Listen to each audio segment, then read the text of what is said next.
এই যে মেয়ে, একটু দেখে চলতে পারেন না? এটা কি মাছের বাজার পেয়েছেন নাকি? আপনি কি অন্ধ নাকি? এত বড় করিডোরেও ধাক্কা মারলেন নাকি ইচ্ছে করে ধাক্কা মেরেছেন? আমার দোষ নাকি? আপনারাই তো দল বেঁধে গল্প করছেন আর এমনভাবে হাঁটছেন যেন এই করিডোরটা আপনাদের ব্যক্তিগত সম্পত্তি। ধাক্কা তো লাগবেই। আপনি জানেন আমি কে? এই ভার্সিটিতে সবাই আমাকে চেনে। বাহ, আপনার পরিচিতি আপনার কাছেই রাখুন। রাস্তায় বেরোলে সাধারণ মানুষ চেনাটাই যথেষ্ট, আর জানার কোনো আগ্রহ নেই।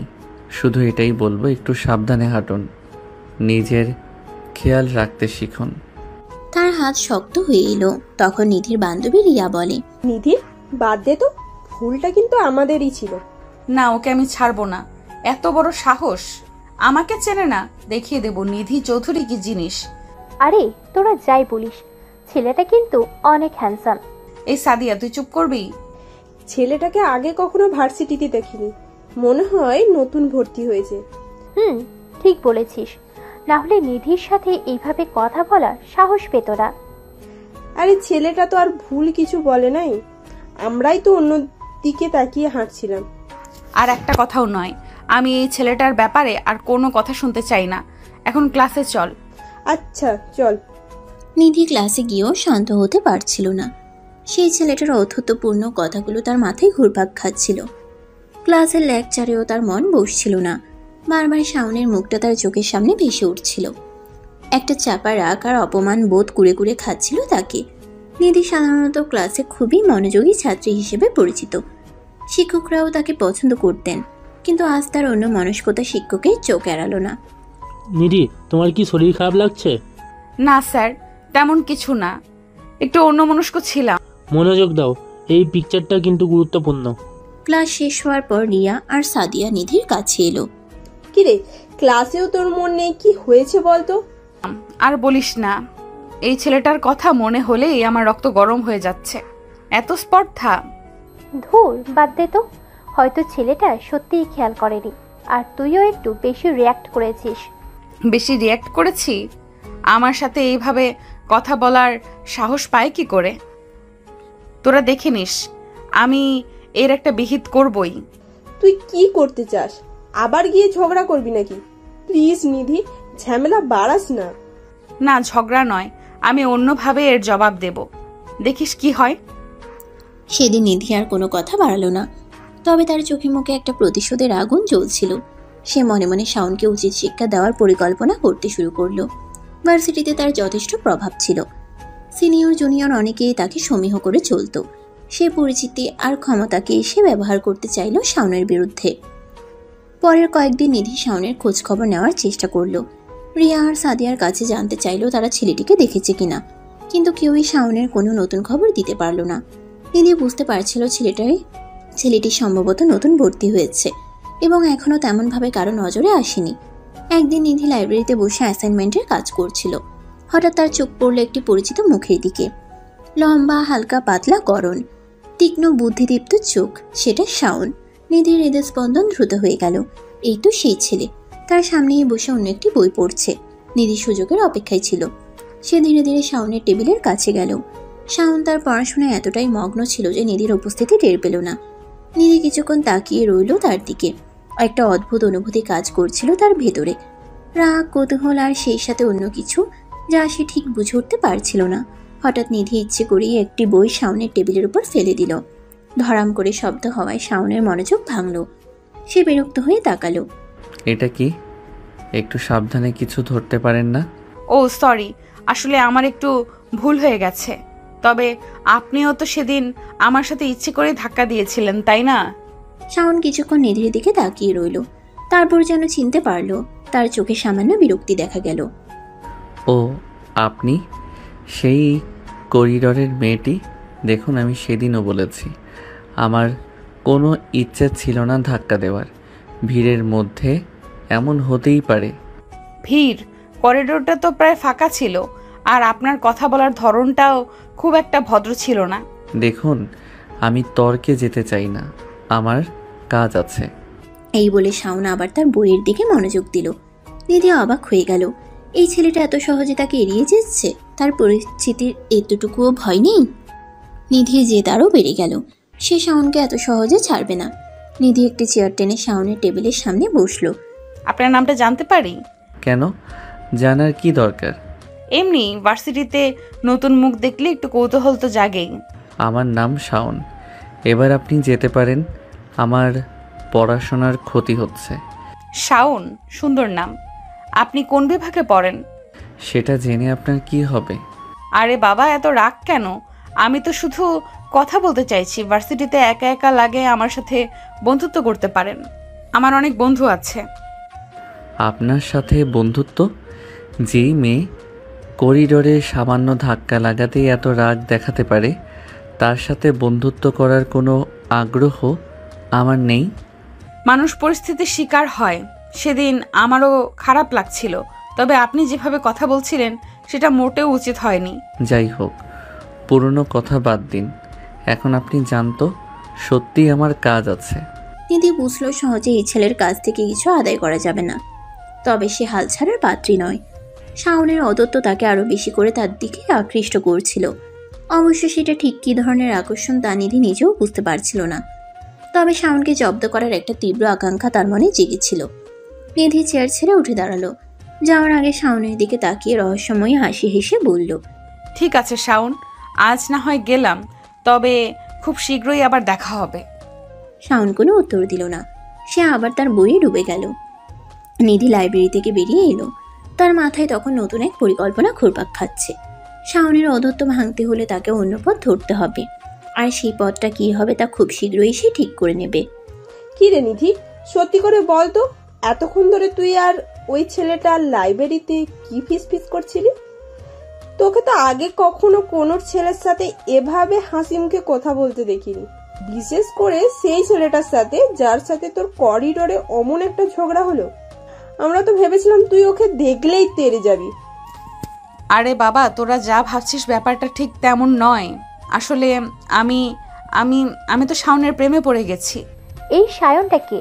সে যে নতুন ছেলেটা যার সাথে তোর সেদিনকে ধাক্কা লেগেছিল? বিশ্বাস হচ্ছে না। হ্যাঁ, ওই প্রথম দেখাতেই কেমন যেন একটা ভালো লাগা কাজ করছিল। আর আজ লাইব্রেরিতে ওর সাথে কথা বলার পরে মনে হলো আমার মনে যা এতদিন ধরে চাপা ছিল সেটাই যেন এতদিনে খুঁজে পেলাম। আল্লাহ, আমি কি সত্যি শুনছি? নিধি Chowdhury the ragi girl of varsity একটা ছেলের প্রেমে পড়েছে? এটা কি সত্যি? আমি কি স্বপ্ন দেখছি নাকি? তুই একটা ছেলের প্রেমে পড়লি? এটা তো অবিশ্বাস্য। কেন, আমি কি মানুষ না? আমার কি কারোর ভালো লাগতে পারে না? প্রেম তো কারোর জীবনে হঠাৎ করেই আসতে পারে, তাই না? অবশ্যই পারে, কিন্তু তোর ক্ষেত্রে ব্যাপারটা একটু অন্যরকম না। তুই তো কোনো ছেলেকে পাত্তা দিস না। যারা সাহস করে তোকে প্রপোজ করার চেষ্টা করেছে তাদের কি হাল করেছিস সেটা তো আমরা ভালো করেই জানি। প্রেম করা তো দূরের কথা, তুই তো তাদের ধারে কাছেও ঘেঁষতে দিস না। মনে আছে সেই আকাশ? বেচারা তোকে 1 সপ্তাহ হসপিটালে ছিল। আরে, আমার তো একদমই বিশ্বাসই হচ্ছে না নিধি প্রেম করছে। ওয়াও, যাক, অবশেষে আমাদের নিধির জীবনের বসন্তের ছোঁয়া লেগেছে।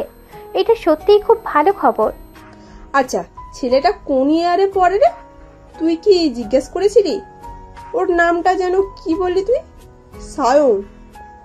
দেখতে তো বেশ হ্যান্ডসাম ছিল, মানছি, কিন্তু ওর সম্পর্কে আর কিছু জানিস? না, আসলে আমি জিজ্ঞেস করেছিলাম, কিন্তু ও তেমন কিছু বলতে চায়নি। কেমন যেন একটু চাপা স্বভাবের মনে হলো, তবে ওর চোখগুলো খুব গভীর আর বুদ্ধিদীপ্ত। আরে, কোনো সমস্যা নেই, আমাদের টিম তো আছে। আমরা সবাই মিলে আমাদের ভবিষ্যৎ দুলাভাইয়ের যাবতীয় তথ্য খুঁজে বের করব। ওর ডিপার্টমেন্ট কি, কোথায় থাকে, বন্ধু বান্ধব কার, সব খবর আমরা বের করে ফেলবো। কি বলো রিয়া? এই তোরা থামতো, আমি এখনো ওর সম্পর্কে কিছুই জানি না, আর তোরা এখনই দুলাভাই বলা শুরু করে দিয়েছিস। একটু তো সময় দে। আরে, এখন না হলেও ভবিষ্যতে তো আমাদের দুলাভাই হবে, তাই না? তাই আমরা আগে থেকে একটু প্র্যাকটিস করে রাখি। যখন সব পাকা হয়ে যাবে তখন আর নতুন করে শিখতে হবে না তো। এই কথা শুনে রিয়া আর নিধি দুজনেই হেসে উঠল। নিধির মুখে হালকা লজ্জার আভা থাকলেও তার চোখে এক নতুন স্বপ্ন আর ভালো লাগার ঝিলিক দেখা যাচ্ছিল।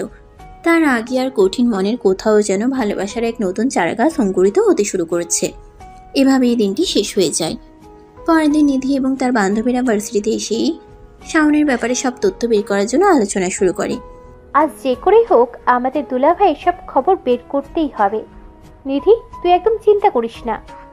হ্যাঁ রে নিধি, আমরা আছি তো, দেখবি ঠিক খুঁজে বের করব ছেলেটা কোন ডিপার্টমেন্টে কোন ক্লাসে পড়ে। কিন্তু যদি খুঁজে না পাই? কাল লাইব্রেরিতে কথা বলার পর থেকে আমার মনটা কেমন অস্থির লাগছে। আরে বাবা, এত চিন্তা করিস না তো, এত বড় ভার্সিটি, কোথাও না কোথাও তো নিশ্চয়ই আছে। চল আমরা ভাগ হয়ে খুঁজি। এরপর নিধি ও তার বান্ধবীরা কিছুক্ষণ বিভিন্ন ক্লাসে শাওনকে খুঁজে বেড়ায়, কিন্তু তারা কোথাও শাওনকে খুঁজে পায় না। হতাশ হয়ে তারা তাদের ক্লাসে চলে যায়। ক্লাসের ফাঁকে তাদের মধ্যে কিছুক্ষণ কথা হয়। ধুর, ছেলেটা যেন কোথায় গায়েব হয়ে গেল। এত খোঁজাখুঁজি করলাম অথচ কোথাও দেখলাম না। আমরাও কেমন যেন লাগছে, নতুন ছেলে তো হয়তো এখনো সবার সাথে তেমন মিশে উঠতে পারেনি। আমার মনে হয় না আর খুঁজে পাবো ওকে। ক্লাস শেষ হওয়ার পর তারা ক্যান্টিনে যায়। ক্যান্টিনে ঢুকতে যাবে এমন সময় নিধির বান্ধবী সাদিয়া বলে ওঠে, এই দেখ দেখ বান্ধবী, দুলাভাইকে পেয়ে গেছি। কোথায় কোথায়, সত্যি বলছিস? সাদিয়া ক্যান্টিনের এক কোণে বসা শাওনকে দেখায় সে নাস্তা করছে। যে নাস্তা করছে। তখন তারা তিন বান্ধবী শাওনের কাছে গিয়ে তার টেবিলের চেয়ার টেনে বসে। আরে, আপনারা এখানে কি করছেন? আরে সায়ন, তুমি এখানে? আমরা তো তোমাকেই খুঁজছিলাম। হ্যাঁ, ভাবলাম ক্যান্টিনে হয়তো দেখা হয়ে যেতে পারে। কি খাচ্ছ তুমি? নিধি নীরবে শাওনের দিকে তাকিয়ে থাকে। নিধি কোনো কথা বলছে না, শুধু কথা শুনছে। তুমি সেদিন লাইব্রেরিতে নিধির সাথে একটু রুক্ষভাবে কথা বলেছিলে, তাই না? আসলে নিধি একটু ইমোশনাল তো, তাই হয়তো কষ্ট পেয়েছে। হ্যাঁ, তুমি প্লিজ কিছু মনে করো না। নিধি আসলে খুব ভালো মেয়ে। দেখুন, আমার মনে হয় আপনাদের ভুল হচ্ছে। সামান্য একটা ধাক্কা লাগা নিয়ে এত কথা বলার তো কিছু নেই। আর আপনারা আমাকে কেন এত মনোযোগ দিচ্ছেন সেটাও বুঝতে পারছি না। আরে বাবা, এত ফর্মালিটি কেন? আমরা তো এখন থেকে না, মানে আমরা আপনার বন্ধু হতে চাই। হ্যাঁ, ঠিক বলেছিস, আমরা সবাই বন্ধু হব, তাই না সায়ন? শাওনের সাথে কথোপকথনের মাঝখানে নিধির বান্ধবী তাকে দুলাভাই বলে ডাকে। দুলাভাই, আপনি কিছু খাচ্ছেন না কেন? আমাদের সাথে নিন না কিছু। হ্যাঁ দুলাভাই, বলুন না আপনার কি পছন্দ, আমরা এনে দিচ্ছি। দুলাভাই? আপনারা আমাকে বারবার দুলাভাই বলছেন কেন? এর মানে কি? প্রিয়া ও সাদিয়া একে অপরের দিকে তাকিয়ে মুচকি হাসে এবং কথাটা এড়িয়ে যায়। ও কিছু না, এমনিই বলছিলাম। পুরো কথোপকথনে নিধি শুধু শাওনের দিকে মুগ্ধ হয়ে তাকিয়ে থাকে। সে যেন কথা বলার ভাষাই হারিয়ে ফেলেছে। শাওনের ব্যক্তিত্ব আর তার স্পষ্ট কথা বলার ভঙ্গি নিধিকে গভীরভাবে আকৃষ্ট করে। আমার কাজ আছে, আমি এখন যাচ্ছি। এই যে শুনুন, কোনো তথ্যই তো আমাদেরকে বললেন না, শুধু এটা তো বলে যান যে আপনি কোন ইয়ারে আর কোন সেকশনে পড়েন। আমি অনার্স সেকেন্ড ইয়ারে ইংলিশ সেকশনে পড়ি। এটা বলেই শাওন সেখান থেকে চলে যাওয়ার পরেই নিধি হতাশ স্বরে বলে ওঠে, হায় রে বান্ধবী, প্রেম করার আগেই যেন ছ্যাঁকা খেলাম। কেন, কি হয়েছে আবার? অমন মুখ শুকনো করে বলছিস কেন? তুই তো শুনলি শাওন কি বলল। ও অনার্স দ্বিতীয় বর্ষে পড়ে, মানে ও আমার থেকে আরো 1 বছরের ছোট। নিধির বান্ধবীরা তখন তাকে বোঝানোর চেষ্টা করে। রিয়া বলে, ছোট হয়েছে তো কি হয়েছে, ভালোবাসতে তো আর বয়স দিয়ে হয় না, তাই না? মনের মিলটাই তো আসল। কিন্তু সমাজ আর পরিবার যদি পরে আমাদেরকে মেনে না নেয়, সেটা তো আরো কষ্টের হবে। শোন নিধি, সমাজ আর পরিবারের কথা ভেবে নিজের ভালোবাসাকে বিসর্জন দেওয়ার কোনো মানেই হয় না। যদি সত্যি ভালোবাসিস তাহলে সব বাধা পেরোনোর সাহস রাখি। হ্যাঁ নিধি, রিয়া একদম ঠিক কথা বলছে। তোর উচিত তোর ভালোবাসার পথে এগিয়ে যাওয়া। বয়সটা কোনো ব্যাপার না। বান্ধবীদের কথা নিধিকে আরো সাহস যোগায়।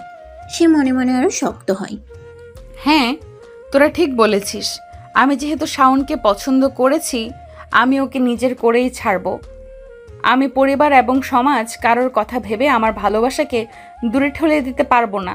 তখন নিধির বান্ধবীরা তার কথাই সম্মতি জানায় এবং তাকে সমর্থন করে। নিধি এবং তার বান্ধবীরা ভার্সিটির ক্যান্টিনের সামনে দিয়ে হেঁটে যাচ্ছিল। তখন রিয়ার চোখ পড়ে ক্যান্টিনের ভেতরে বসা শাওনের দিকে। ওই দেখ, ওইটাই সায়ন না? নিধির সাথে সাথেই ক্যান্টিনের ভিতরে তাকায়। হ্যাঁ, সত্যিই তো শাওন। নিধি, তোর এখন উচিত সায়নের সাথে গিয়ে কথা বলা। এইটাই সেরা সময়। দেখ, ওখানে তেমন কেউ নেই। সায়ন একা বসে নাস্তা করছে। তুই এখন যা, গিয়ে ওকে মানানোর চেষ্টা কর। আমরা বাহিরে আছি, তোর জন্য অপেক্ষা করব। যা তো। নিধি তার বান্ধবীদের কথাই সম্মতি জানায় এবং ধীরে ধীরে ক্যান্টিনের ভিতরের দিকে এগিয়ে যায়। তার হৃদয় স্পন্দন ক্রমশ বাড়তে থাকে। এই প্রথম সে কোনো ছেলের সাথে এইভাবে কথা বলতে যাচ্ছে, তাও আবার সেই ছেলেকে যার অধত্বে সে প্রথমে বিরক্ত হয়েছিল, আর এখন যার প্রতি তার হৃদয়ে এক নতুন অনুভূতির জন্ম হয়েছে। নিধি তখন শাওনের টেবিলের কাছে গিয়ে অনুমতি চায়। এখানে বসতে পারি? শাওন নিধির দিকে তাকিয়ে মুহূর্তের জন্য থামে, তবে কোনো উত্তর না দিয়ে চোখ নামিয়ে আবার তার নাস্তায় মনোযোগ দেয়। নিধি দ্বিধা কাটিয়ে নিজেই একটি চেয়ার টেনে শাওনের পাশে বসে পড়ে।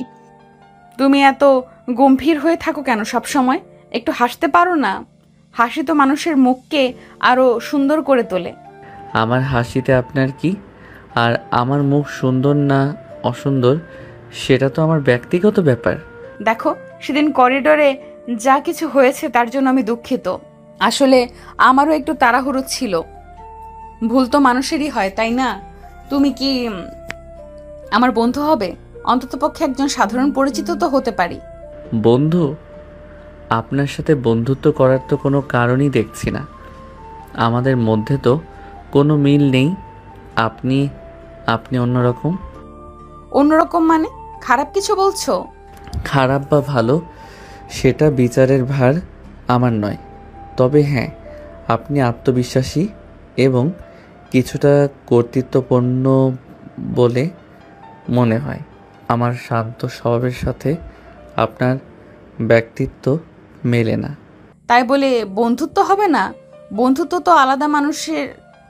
তো আলাদা মানুষদের মধ্যেই বেশি জমে। একে অপরের কাছ থেকে নতুন কিছু শেখা যায়। তুমি কি একটু সুযোগও দেবে না? সুযোগ? কিসের সুযোগ? আমি তো কারোর কাছে কোনো ভুল করিনি যে আমাকে সুযোগ দিতে হবে। আর আমি একা থাকতে পছন্দ করি। একা থাকতে পছন্দ করো বুঝি? কিন্তু একা থাকাটা তো মাঝে মাঝে একঘেয়ে লাগে। বন্ধু থাকলে কথা বলা যায়, মনের ভাবনা শেয়ার করা যায়। তুমি কি কখনো অনুভব করো না যে কারোর সাথে একটু কথা বলা দরকার? অনুভব করি, তবে সবার সাথে সব কিছু বলা যায় না। আর আমি যাদের সাথে মিশি তারা আমার জগৎটা বোঝে। না, আমি বুঝি না। তুমি না জেনে কিভাবে বলছো? হয়তো আমি তোমার ভাবনার থেকেও বেশি বুঝতে পারবো। একটু বিশ্বাস করে দেখো না। বিশ্বাস? এত সহজে কাউকে বিশ্বাস করা যায় না, বিশেষ করে আপনার মতো হঠাৎ করে আসা মানুষদের। হঠাৎ করে আসা? ভার্সিটিতে তো আমরা একই সাথে পড়ি। পরিচয়টা হঠাৎ করেই হয়েছে, কিন্তু বন্ধুত্ব তো ধীরে ধীরে গড়ে তোলা। তুমি কি সত্যি এত কঠিন? কঠিন নই, তবে আমি আমার নিজের মতো থাকতে ভালোবাসি।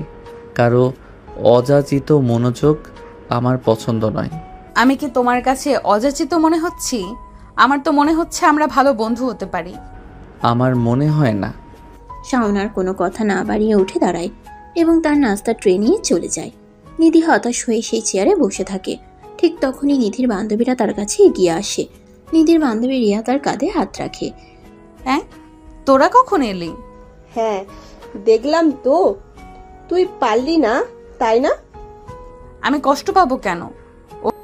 আমরা তোর মনের কথা বুঝি নিধি। তুই আমাদের থেকে কিছু লুকানোর চেষ্টা করিস না। ও কি কখনো আমার হবে না? আরে পাগলি, এত সহজে হাল ছেড়ে দিবি? আমরা তো আছি তোর সাথে, দেখবি সব ঠিক হয়ে যাবে। একদম ঠিক বলেছিস রিয়া। নিধি, তুই এত সহজে ভেঙে পড়লে চলবে না। আমরা তোকে সাহায্য করব। আমরা সবাই মিলে সায়নের মন জয় করব। তোরা সত্যি আমার বেস্ট ফ্রেন্ড।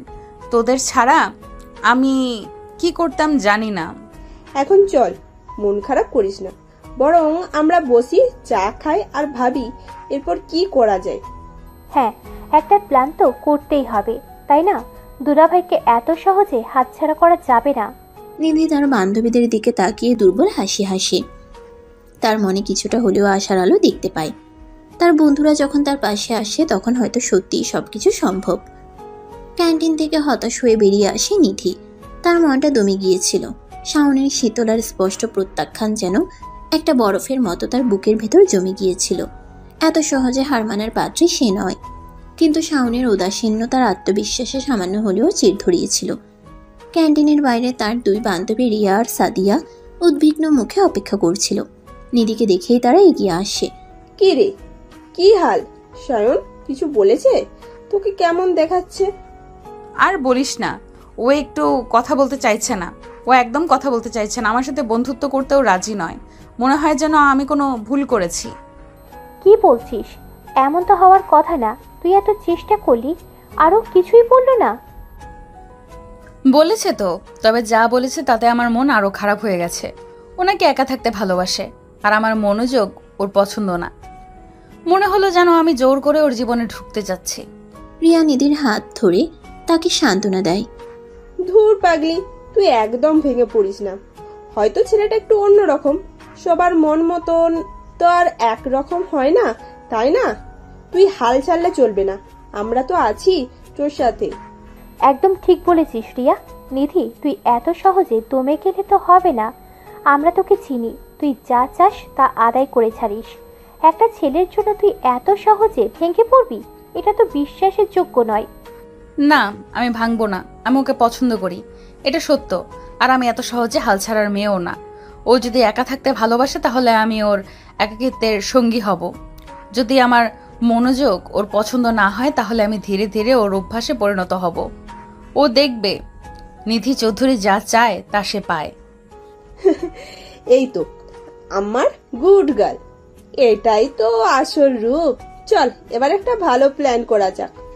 কিভাবে আমরা সায়নের বরফ গোলাতে পারি সেটা নিয়েই ভাবতে হবে। হ্যাঁ, এবার অন্যভাবে চেষ্টা করতে হবে। সরাসরি বন্ধুত্ব করতে চাইলে যদি ও রাজি না হয় তাহলে অন্য কোনো পথ খুঁজে বের করতে হবে। হয়তো ওর কোনো দুর্বল দিক আছে যেটা আমরা কাজে লাগাতে পারি। দুর্বল দিক? শাওনের মধ্যে তো তেমন কিছু চোখে পড়েনি। ও তো বেশ আত্মবিশ্বাসী আর নিজের জগতে থাকে। তবে হ্যাঁ, ওর চোখগুলো খুব গভীর, মনে হয় যেন অনেক কিছু লুকিয়ে রেখেছে ভেতরে। গভীর চোখ মানেই রহস্যময় মন, আর রহস্য ভেদ করতে তো আমরা ওস্তাদ। চল প্রথমে ওর সম্পর্কে আরো কিছু তথ্য জোগাড় করা যাক। কোনো ধরনের বই পড়ে, কোথায় সময় কাটায়, ওর বন্ধু বান্ধব কারা, এইসব জানতে পারলে হয়তো আমরা একটু সূত্র খুঁজে পাবো। হ্যাঁ, রিয়া ঠিক বলেছে। আমরা কাল থেকে লেগে পড়ি।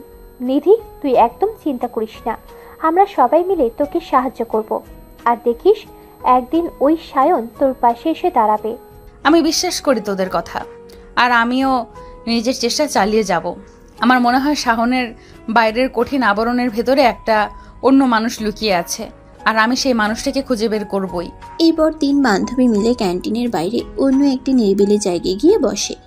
তারা শাওনের সম্পর্কে আরও তথ্য সংগ্রহের জন্য বিভিন্ন পরিকল্পনা করতে শুরু করে। নিধির মনে তখনও কিছুটা দ্বিধা ছিল, কিন্তু তার দুই বান্ধবীর উৎসাহ আর নিজেদের প্রতি তার আত্মবিশ্বাস তাকে নতুন করে সাহস যোগায়। আকাশের উজ্জ্বল সূর্য যেন তাদের ভবিষ্যতের পথ দেখাচ্ছে, আর তারা তিনজনে এক নতুন যুদ্ধের প্রস্তুতি নিচ্ছে। এক নীরব যুদ্ধ, যেখানে ভালোবাসার জয় অনিবার্য।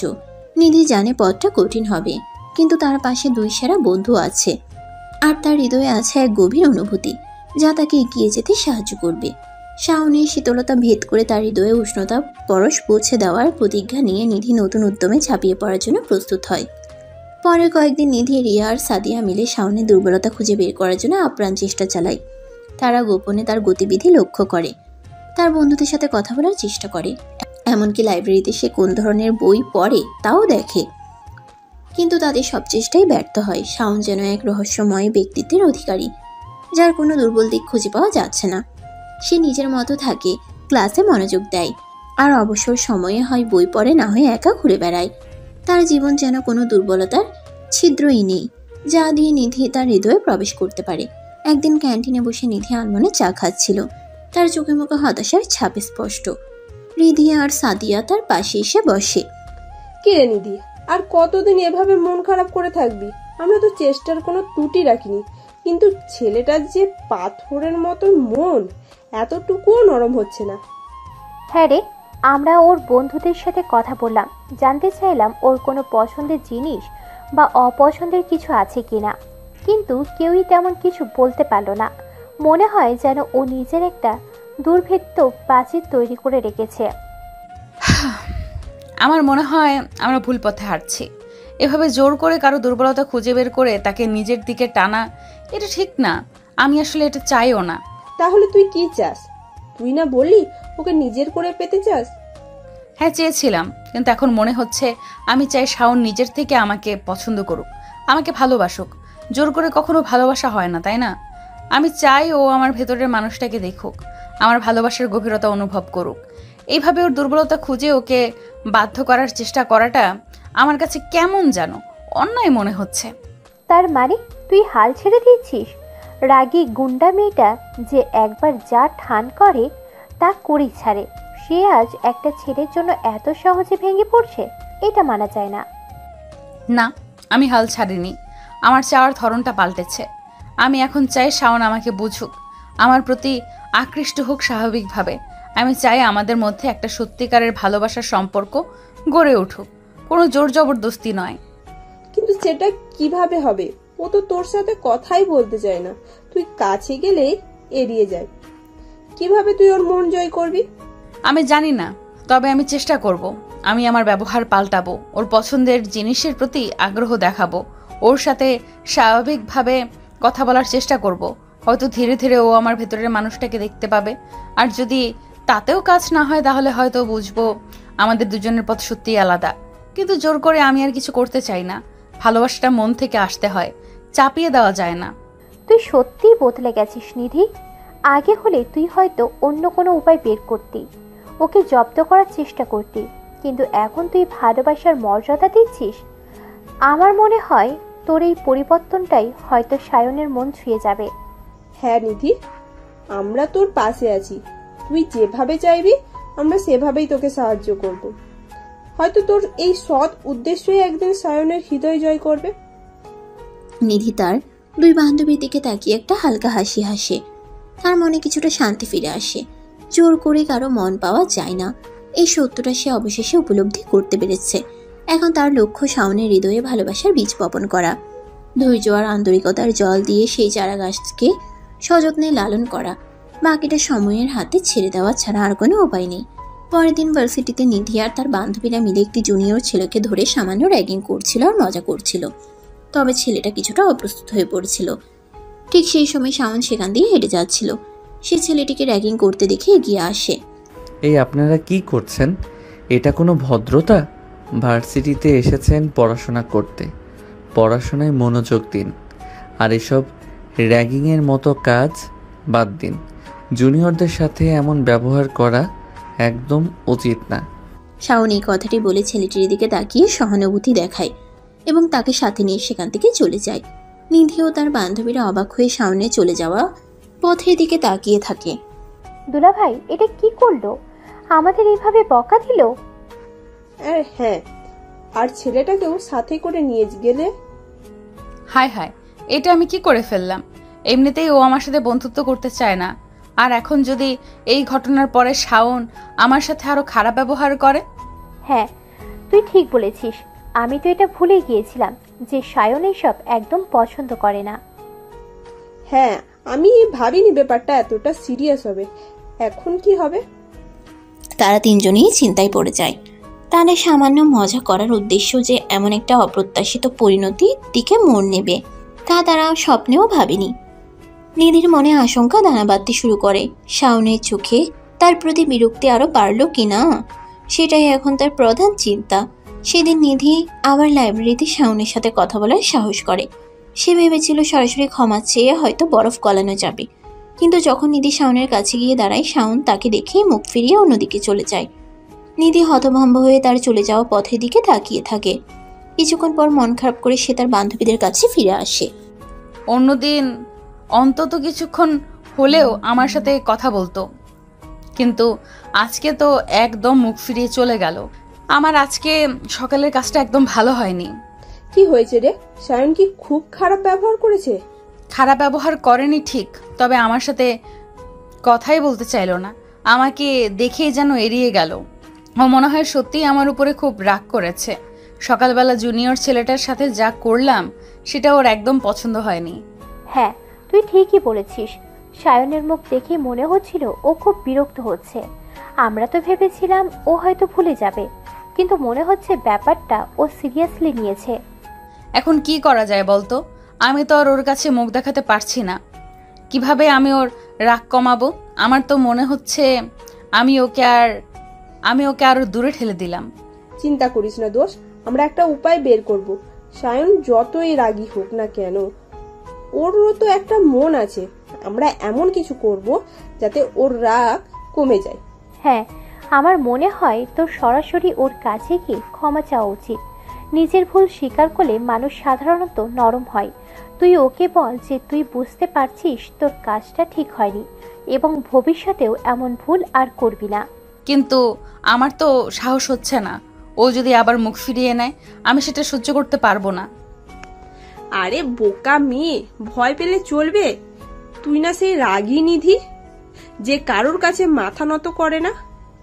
নিজের ভালোবাসার জন্য একটু সাহস তো দেখা। আমরা তো তোর সাথেই আছি। চল আবার লাইব্রেরিতে যাই। তুই সায়নের কাছে গিয়ে কথা বল, আমরা একটু দূরে দাঁড়িয়ে তোকে সাহস দেব। হ্যাঁ নিধি, এইটাই সঠিক সময়। যা গিয়ে তোর মনের কথা বল, দেখবি সব ঠিক হয়ে যাবে। নিধি তার বান্ধবীদের দিকে তাকায়। তাদের চোখে মুখে ভরসা দেখতে পায়। একটা গভীর শ্বাস নিয়ে সে আবার শাওনের দিকে এগিয়ে যাওয়ার জন্য মনস্থির করে। তার মনে ভয় থাকলেও শাওনের প্রতি তার অনুভূতি তাকে সাহস যোগায়। এবার দেখা যাক নিধির আন্তরিক ক্ষমা শাওনের কঠিন মন গলাতে পারে কিনা। সাহস সঞ্চয় করে নিধি আবার শাওনের কাছে যায়। তার পা যেন মাটিতে মিশে যাচ্ছিল। হৃদয় স্পন্দন দ্রুত থেকে দ্রুততর হচ্ছিল। ভয়ে তার গলা শুকিয়ে কাঠ। তবুও সে নিজের ভিতরে দুর্বলতাকে দমন করে এগিয়ে যায়। এই যে শোনো, একটু দাঁড়াও। শাওন প্রথমে ভান করে যেন সে শুনতে পায়নি। তার মনোযোগ বইয়ের পাতায় নিবদ্ধ রাখে, কিন্তু নিধির কণ্ঠস্বর চিনতে পেরে সেই কণ্ঠস্বরের ব্যাকুলতা অনুভব করে। অনিচ্ছা সত্ত্বেও ধীরে ধীরে মুখ তুলে তার দিকে তাকায়। তার চোখে সামান্য বিরক্তি মেশানো অদাসীন্য। আমি তোমার কাছে ক্ষমা চাইতে এসেছি। আমার মনে কোনো অহংকার নেই। আমি বুঝতে পারছি আমার ভুল হয়েছে। আমার কাছে ক্ষমা? কিসের জন্য? আমি তো কিছুই বুঝতে পারছি না। ঠিক কী কারণে আপনি আমার কাছে ক্ষমা চাইছেন? ওই যে আজকে সকালে ক্যান্টিনের বাইরে ছেলেটার সাথে যা করেছিলাম তার জন্য। আমার ব্যবহার ঠিক ছিল না। আমি বুঝতে পারিনি আমার সামান্য মজা করাটা তোমার খারাপ লেগেছে। আসলে আমি তেমন খারাপ কিছু করতে চাইনি। দয়া করে আমার ভুলটা ক্ষমা করে দাও। আর কখনো এমনটা হবে না, আমি কথা দিচ্ছি। আমার কাছে ক্ষমা চেয়ে কোনো লাভ নেই। আপনার অনুশোচনা যদি সত্যি হয় তাহলে ওই ছেলেটার কাছে গিয়ে চান। তাকে সকলের সামনে অপ্রস্তুত করার অধিকার আপনাদের ছিল না। র্যাগিং কোনো মজার বিষয় নয়। আপনারা সিনিয়র, আপনাদের উচিত ছিল তাদের পথ দেখানো, ভয় দেখানো নয়। এই কথাগুলো যেন একটি তীরের মতো নিধির বুকে এসে বিঁধে। শাওন আবার মুখ ফিরিয়ে নেয় এবং তার বইয়ের পাতায় গভীর মনোযোগ দেয়। নিধির মনে যেন এক ঠান্ডা স্রোত বয়ে যায়। এতটুকুও নরম হলো না সে। তার ভেতরের সব সাহস যেন মুহূর্তেই উবে গেল। হতাশায় তার পা দুটো যেন আর চলতে চায় না। চোখের পাতা ভিজে ওঠে। সে ধীরে ধীরে তার বান্ধবীদের কাছে ফিরে আসে। তার মুখ হতাশায় পরিপূর্ণ, চোখে জলের ঝাপসা দৃষ্টি। থুর, কোনো লাভই হলো না তোর কাছে ক্ষমা চেয়ে। ও আবার মুখ ফিরিয়ে চলে গেল। ও আসলেই অনেক রাগ করেছে। এখন আমি কি করব কিছুই বুঝতে পারছি না। আমার অনেক কষ্ট হচ্ছে। আগেও আমার সাথে একটু হলেও কথা বলতো, হয়তো বিরক্ত হয়ে হলেও কিছু বলতো, কিন্তু আজকে একটাও কথা বললো না। আমাকে দেখলেই শুধু মুখ ফিরিয়ে চলে যাচ্ছে। মনে হচ্ছে আমি যেন ওর চোখে বিষ হয়ে গেছি। নিধির চোখ তখন পানিতে ভিজে যায়। তার এতদিনের চেষ্টা, এত আশা যেন ব্যর্থ হতে চলেছে। তার বান্ধবীরা দ্রুত এগিয়ে এসে তাকে সান্ত্বনা দেয়। রিয়া তার মাথায় হাত বুলিয়ে দেয়, আর সাদিয়া তার হাত ধরে সাহস জোগানোর চেষ্টা করে। রিয়া নিধির মাথায় হাত বুলিয়ে দেয়। শান্ত হ নিধি, কাঁদিস না, আমরা তো আছি তোর সাথে। হয়তো সায়নও একটু সময় লাগবে, তুই ভেঙে পড়িস না, আমরা আবার চেষ্টা করব। হ্যাঁ রে নিধি, তুই এত সহজে হতাশ হোস না। আমরা তোকে চিনি, তুই যা চাস তা সহজে ছেড়ে দিস না। আমরা আবার চেষ্টা করব, অন্য কোনো উপায় বের করব। দেখবি সব ঠিক হয়ে যাবে। সায়নের মন নরম হবেই। কিন্তু আমার মনে হচ্ছে না আর কিছু হবে। আমি ওকে অনেক কষ্ট দিয়েছি, আমার জন্যই ও আজ এত বিরক্ত। তুই কষ্ট দিসনি নিধি, তুই একটা ভুল করেছিস, আর মানুষ ভুল করে। সায়নেরও একটু সময় দে, দেখবি ও ঠিক বুঝবে। তোর আন্তরিকতা ও নিশ্চয়ই অনুভব করবে। একদম ঠিক। চল এখন এখান থেকে চল, তুই একটু বিশ্রাম নে, মন খারাপ করিস না। আমরা কালকে আবার নতুন করে ভাববো, একটা নতুন পরিকল্পনা করব। আমরা হাল ছাড়বো না। নিধি তার বান্ধবীদের কাঁধে ভর দিয়ে ক্যান্টিনের বাইরে চলে যায়। তার চোখে মুখে গভীর হতাশা আর চাপা কষ্ট। শাওনের কঠিন হৃদয় কি সত্যি কখনো করবে, এই প্রশ্নটাই এখন তার মনকে কুড়ে কুড়ে খাচ্ছে। পরের কয়েকদিন নিধি শাওনকে মানানোর জন্য আপ্রাণ চেষ্টা চালায়। সে সুযোগ পেলেই শাওনের সামনে গিয়ে দাঁড়ায়, নরম স্বরে কথা বলার চেষ্টা করে।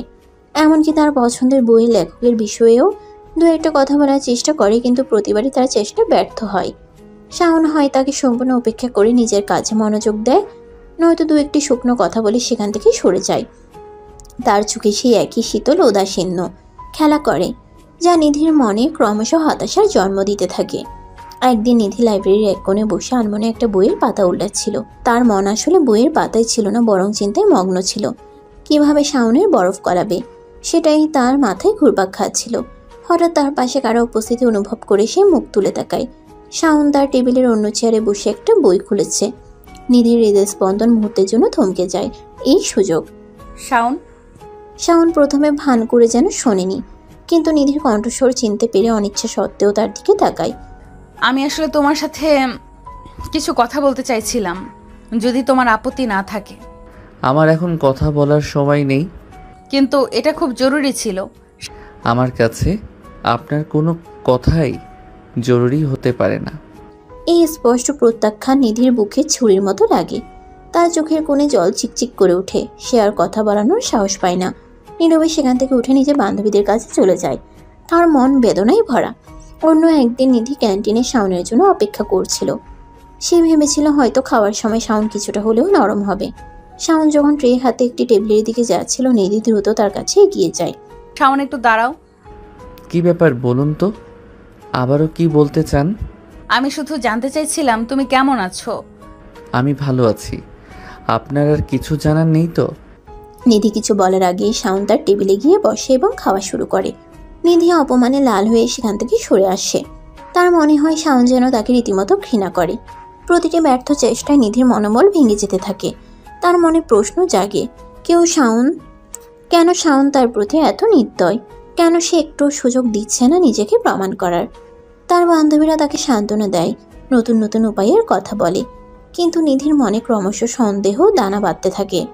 হয়তো সত্যি তাদের দুজনের পথ আলাদা, হয়তো শাওনের হৃদয়ে তার জন্য কোনো স্থান নেই। পরের দিন সকালে নিধি ভার্সিটিতে এসে দেখে শাওন আমতলায় বসে আছে। তখনও ভার্সিটির ক্যাম্পাসে তেমন ভিড় হয়নি।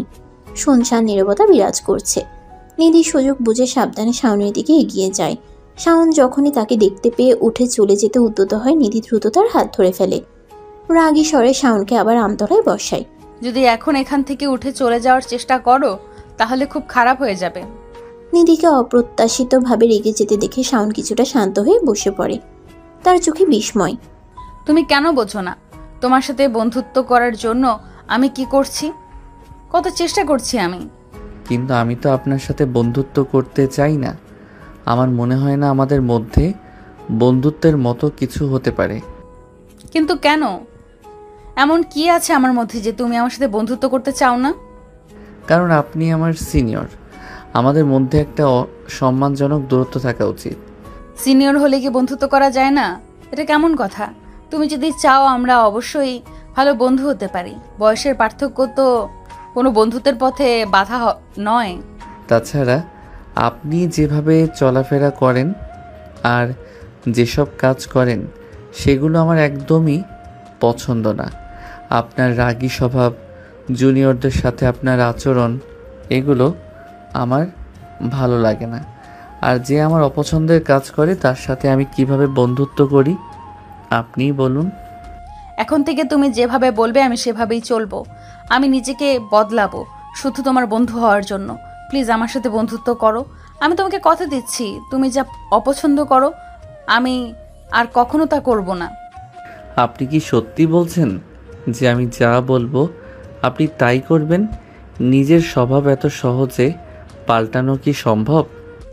একদম সত্যি বলছি, তুমি যা চাও আমি তাই করব, শুধু একবার সুযোগ দাও। আচ্ছা ঠিক আছে, তাহলে আমি আপনার সাথে বন্ধুত্ব করছি, তবে মনে রাখবেন আপনি আপনার দেওয়া কথা রাখবেন। তুমি কি সত্যি বলছো? হ্যাঁ সত্যি। নিধি তখন উত্তেজনার বশে শাওনকে জড়িয়ে ধরে। যখন সে বুঝতে পারে সে কি করেছে, তখন তৎক্ষণাৎ শাওনকে ছেড়ে দিয়ে মাথা নিচু করে সরি বলে। আসলে বেশি উত্তেজিত হয়ে গেছিলাম। সমস্যা নেই, বন্ধুদের মধ্যে তো এমন হতেই পারে। আমরা তো বন্ধু, তাহলে আজকে থেকে তুমি আমাকে আর আপনি বলে ডাকতে পারবে না, তুমি করে ডাকবে। আচ্ছা নিধি, তাহলে আমি গেলাম, আমার একটু লাইব্রেরিতে যেতে হবে। আর শোনো, আজকে ভার্সিটি ছুটির পরে ভার্সিটির বাইরের কফি শপে বসে অপেক্ষা করো, আমি আসব। আমাদের বন্ধুত্বটা সেলিব্রেট করা যাক। নিধি আনন্দে আত্মহারা হয়ে সম্মতি জানায়। শাওন যখন সেখান থেকে চলে যায় তখন নিধির মনে আনন্দের ঢেউ লাগে। তার এতদিনের চেষ্টা অবশেষে সফল হয়েছে। আজ থেকে তাদের নতুন এক সম্পর্কের শুরু, বন্ধুত্বের সম্পর্ক। কফি শপে শাওনের জন্য অপেক্ষা করার চিন্তায় তার মন পুলকিত হতে থাকে। শাওন সেখান থেকে চলে যাওয়ার পর নিধি আমতলার বেঞ্চে বসে খুশিতে মুখ চাপা দিয়ে হাসতে থাকে। তার মন যেন প্রজাপতির মতো উড়ছে। ঠিক সেই সময় তার দুই বান্ধবী রিয়া আর সাদিয়া এসে তার সামনে দাঁড়ায়। আরে তোরা কখন এলি? আমি তো খেয়ালই করিনি। কি ব্যাপার রে, তোকে আজ এত খুশি খুশি লাগছে কেন? আর দেখলাম তো এতক্ষণ ধরে দুলাভাইয়ের সাথে খুব হেসে হেসে কথা বলছিলি। দুলাভাইও আজ তোর সাথে হেসে হেসে কথা বলছিল, কারণটা কি শুনি? হ্যাঁ নিধি, কি এমন ম্যাজিক হলো যে বরফ গলে পানি হয়ে গেল? আমরা তো ভাবতেই পারিনি এত সহজে সব ঠিক হয়ে যাবে। নিশ্চয়ই কোনো গোপন রহস্য আছে। আরে তেমন কিছু না, আসলে আমাদের ভুল বোঝাবুঝির অবসান হয়েছে, আমরা এখন বন্ধু। আর আজকে ছুটির পর শাওন নিজে থেকে আমাকে তার সাথে কফি শপে দেখা করতে বলেছে। বন্ধু? সত্যি তোরা দুজন এখন বন্ধু হয়েছিস? এটা তো অবিশ্বাস্য। সেই রাগী সায়ন যে তোর সাথে কথাই বলতে চায় না, সে এখন তোর বন্ধু। তুই সত্যি জাদু জানিস। আর কফি শপে দেখা করার কথা বলেছে, তার মানে তো জল অনেক দূর গড়িয়েছে, তাই না? শুধু বন্ধুই নাকি আরো কিছু? যেভাবে তুই মুখ টিপে টিপে হাসছিস তাতে তো মনে হচ্ছে বন্ধুর থেকেও বেশি কিছু হয়েছে। কি ব্যাপার, প্রেম ট্রেম হয়ে গেল নাকি? আর কফি শপের দাওয়াতটা তো শুধু বন্ধুত্বের জন্যই হতে পারে না। থুর, তোরা যা বলিস, সবে তো বন্ধুত্ব হলো, আর প্রেম টেমের কথা একদম বলবি না। তবে হ্যাঁ, শাওন নিজে থেকেই আজ বিকেলে কফি শপে দেখা করতে বলেছে। ওহো, তাহলে কফি শপের দাওয়াতটা কিসের জন্য? শুধু বন্ধুত্ব সেলিব্রেশন, নাকি অন্য কোনো মিষ্টি উদ্দেশ্য আছে মনে? স্বয়ং দুলা ভাই রেখেছে, বুঝতেই পারছিস ব্যাপারটা কতটা পেশাল। আসলে শাওনই ডেকেছে, বলেছে আজ বিকেলে কফি শপে বসবে। বুঝলাম, বন্ধুর সাথে কফি খাওয়ার অজুহাত আসলে মনের কথা বলার সুযোগ। আমরা সবই বুঝি ম্যাডাম চৌধুরী। স্বয়ং যখন ডেকেছে তখন তো আর না করার উপায় নেই, তাই না? যা তোরা যা খুশি বলিস, তবে হ্যাঁ আমি খুব খুশি। আমার মনে হচ্ছে যেন একটা বিশাল পাথর বুক থেকে নেমে গেল। আমরাও খুব খুশি হয়েছি রে তোর জন্য। যাক, অবশেষে তোর জীবনে একটু রং লাগলো সব। তবে সাবধানে পা ফেলিস, ছেলেটা কিন্তু বেশ কঠিন মন হয়েছে। আর স্বয়ং যখন ডেকেছে তখন একটু সেজে গুজে যাস কিন্তু। হ্যাঁ, আর তুই তো একটু ইমোশনাল, বেশি বাড়াবাড়ি করিস না যেন। ধীরে ধীরে এগো, তবে কফি শপের সুযোগটা একদম হাতছাড়া করিস না। তোরা চিন্তা করিস না, আমি সব সামলে নেব। আমার মনে হয় শাওনও আসলে ভালো ছেলে। শুধু একটু ভুল বোঝাবুঝি ছিল, এখন সব ঠিক হয়ে যাবে। আর কফি শপে কি হবে সেটা সময় বলে দিবে। নিধির চোখে মুখে আনন্দের ঝিলিক। তার দুই বান্ধবীও তার খুশিতে সামিল হয়। অবশেষে তাদের দীর্ঘ চেষ্টার ফল পাওয়া গেছে। এখন দেখার পালা এই বন্ধুত্ব কতদূর গড়ায় এবং নিধির হৃদয়ের গোপন ইচ্ছে পূরণ হয় কিনা। কফি শপের সেই বিকেল নিধির জন্য এক নতুন সম্ভাবনার দরজা খুলে দেবে। সে জানে না সেখানে তার জন্য কি অপেক্ষা করছে। তাদের হাসি ঠাট্টার মাঝখানেই ভার্সিটির ঘন্টা বাজে। ক্লাস শুরু হওয়ার সময় হয়ে যাওয়ায় তিনজনেই তাদের নিজ নিজ ক্লাসের উদ্দেশ্যে রওনা হয়। চল রে নিধি, আর দেরি করিস না, স্যারের লেট দেখলে খবর আছে। হ্যাঁ, আর তোর তো আজ মনও ভালো, এখন ক্লাসে একটু মন দে। তোরা যা, আমার আর তর সইছে না কখন ছুটি হবে আর আমি কখন শাওনের সাথে দেখা করতে যাব। পুরো ক্লাসে নিধির মনোযোগ কেবল শাওনের কথায় আটকে থাকে। কখন ছুটির ঘন্টা বাজবে আর কখন সে শাওনের সাথে দেখা করবে, এই চিন্তায় তার মন ব্যাকুল হয়ে থাকে। কোনো ক্লাসেই নিধি ঠিক মতো মনোযোগ দিতে পারে না। শিক্ষকের কথা তার কানে যেন অমৃতের মতো বাজে। শুধু ছুটির ঘন্টা শোনার অপেক্ষায় তার মন উচাটন থাকে। ক্লাসের ফাঁকে তার দুই বান্ধবী তার এই অস্থিরতা লক্ষ্য করে। কি রে নিধি, কি ব্যাপার, এত ছটপট করছিস কেন? ক্লাসে একটু মন দে। আর বলিস না রিয়া, আমার একদম তর সইছে না কখন ক্লাস শেষ হবে আর আমি কখন শাওনের সাথে দেখা করতে যাব। মনে হচ্ছে সময় যেন আর কাটছেই না। বুঝলাম, প্রেমিকার মন। সবুর করো নিধি, সময় তো আর নিজের গতিতেই চলবে। আর হ্যাঁ, কফি শপে গিয়ে কি কথা বলবি সেটা কি ঠিক করেছিস? ঠিক করিনি এখনো, আসলে আমি বুঝতে পারছি না ও কি বলতে চায়। শুধু দেখা করতে বলেছে। যা বলবে মন খুলে বলবি। আর হ্যাঁ, আমাদের দুলাভাইকেও একটু বাজিয়ে দেখিস কিন্তু। তোরা থাম তো, শুধু দুলাভাই করিস, এখনো কিছুই বাঁকাবাকি না। আরে বাবা, ভবিষ্যতে তো হবেই, এখন থেকে প্র্যাকটিস করলে ক্ষতি কি? এরপর তিনজনই হেসে ওঠে। নিধির অস্থির মনটা যদিও ক্লাসে বুঝতে চাইছে না, তবুও বান্ধবীদের কথায় সে কিছুটা শান্ত হয়। তার মনের আকাশে এখন শুধু কফি শপের সেই বিশেষ মুহূর্তটির অপেক্ষা। অবশেষে মেয়েদের দীর্ঘ অপেক্ষার পালা শেষ হয়। ভার্সিটির ছুটির ঘন্টা বাজতেই নিধি একটা গভীর দীর্ঘশ্বাস ফেলে, যেন এতক্ষণ দম বন্ধ করে রেখেছিল। তার ঠোঁটের কোণে এক টুকরো লাজুক হাসি ফুটে ওঠে।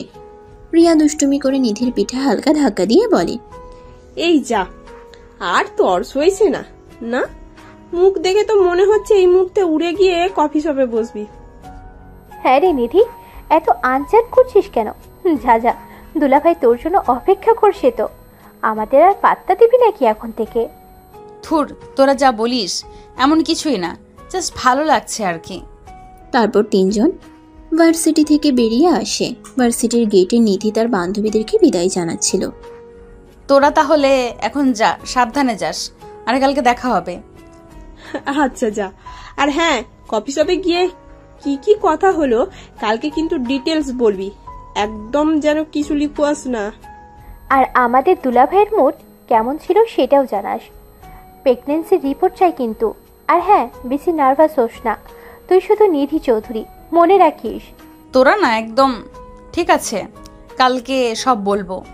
এখন যাই, দেরি হয়ে যাচ্ছে। নিধি তার বান্ধবীদেরকে বিদায় জানিয়ে কফি শপের উদ্দেশ্যে রওনা হয়। তার বুকের ভেতরে এক অজানা উত্তেজনা খেলা করছে। অবশেষে নিধি কফি শপে পৌঁছায়। দরজায় পা রাখতেই তার চোখ পড়ে এক কোণে বসে থাকা শাওনের দিকে। শান্ত অথচ গভীর দৃষ্টিতে তার দিকে তাকিয়ে আছে সে। নিধি, এতক্ষণ এলে? আমি ভাবছিলাম হয়তো আসবে না। একটু দেরি হয়ে গেল, সাদিয়া আর রিয়ার সাথে কথা বলছিলাম, তাই একটু লেট হয়েছে, সরি। সমস্যা নেই, বসো, আমি তোমার জন্য অপেক্ষা করছিলাম। ধন্যবাদ। তারা দুজন মুখোমুখি বসে কিছুক্ষণ নীরবতার পর শাওন প্রথম কথা বলে, নিধি, আজকে কিন্তু তোমাকে শুধু আমাদের বন্ধুত্ব সেলিব্রেট করার জন্য ডাকিনি, এর আরেকটি কারণ আছে। নিধি কিছুটা অবাক হয় এবং কৌতূহল নিয়ে শাওনের দিকে তাকায়। কি কারণ? তেমন কিছু। মনে আছে নিধি, তুমি বলেছিলে আমি যা বলবো তুমি তাই শুনবে? হ্যাঁ, খুব ভালো করে মনে আছে। কি বলতে চাও বলো, আমার কি করতে হবে? তুমি যা বলবে আমি তোমার সব শর্তে রাজি। আমার তেমন কোনো কঠিন শর্ত নেই। তোমাকে এখন থেকে রোজ বোরকা পরে ভার্সিটিতে আসতে হবে, কোনো ছেলেকে র্যাগিং করা যাবে না, আর ভার্সিটির সকলের সাথে ভালো ব্যবহার করতে হবে, জাস্ট এতটুকুই। শাওনের শর্ত মেনে নিধি কিছুক্ষণ চুপ থাকে, তারপর ধীরে ধীরে উত্তর দেয়, ঠিক আছে, তাহলে আমি কালকে থেকেই ভার্সিটিতে বোরকা পরে আসবো, আর তুমি যা যা বললে তোমার সব শর্ত মেনে নেব। কিন্তু তুমিও আমাকে একটা কথা দাও। কি কথা? তুমি আগের মতো কখনো আমার সাথে ওইরকম ব্যবহার করবে না তো, যখন দেখলে মুখ ফিরিয়ে চলে যেতে? শাওন হাসে। সেই হাসি আগের মতো শীতল নয়, বরং তাতে আন্তরিকতার ছোঁয়া আছে। কখনোই না, বন্ধুরা কি আর এমন করে? তাদের কথা শেষ হওয়ার মাঝখানে ওয়েটার একটি সুন্দর কেক এনে তাদের টেবিলে রাখে। নিধি অবাক হয়ে কেকের দিকে তাকায়। এটা কিসের জন্য? এত তাড়াতাড়ি ভুলে গেলে? তোমাকে না বলেছিলাম আজকে আমাদের বন্ধুত্ব সেলিব্রেশন করব? এই কেকটা আমাদের নতুন সম্পর্কের প্রতীক। নিধির চোখে মুখে আনন্দের ঝিলিক খেলে যায়। শাওনের এই অপ্রত্যাশিত গেস্টও তার হৃদয় ছুঁয়ে যায়। তাদের বন্ধুত্বের যাত্রা কেবল শুরু হলো, আর এই শুরুটা বেশ মিষ্টি এবং প্রতিশ্রুতিময়। তাদের সেলিব্রেশন শেষ হয়। কফি শেষ করে শাওন চেয়ার ছেড়ে উঠে দাঁড়ায়। নিধি চলো। চলো, কোথায় যাব? তোমাকে না বললাম কালকে থেকে ভার্সিটিতে বোরকা পরে আসতে হবে? হ্যাঁ বলেছিলে তো।